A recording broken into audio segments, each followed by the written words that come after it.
Peygamber Aleyhisselam aydıptır. Yaqulu ibn Adam mali mali mali. Adamların oğlu şey deyip aytdı ya, menki deyip aytdı diye.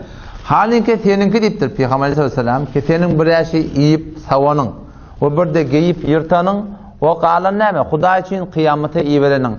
Qalan näme olacak? Müslümanların hemmesini bölüşecekler. Kur'an hem şunu aytdı ya. Ve ma tuqaddimu li anfusikum min hayrin teciduhu indallah.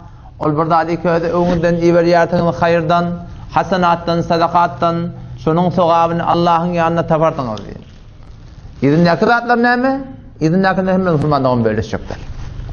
Öwden näme bersek bilinki, iýip isbat edenler bilinki, geyip ýurtanmyz hem bilinki, emma galan Müslümanlaryň bölüşjekler.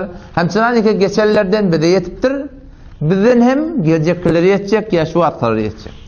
Adam näme etmeli sizindeki dünyada? Türkmen burada bolsa şagala şam bolma diýer. Şagala şam bolamaydy.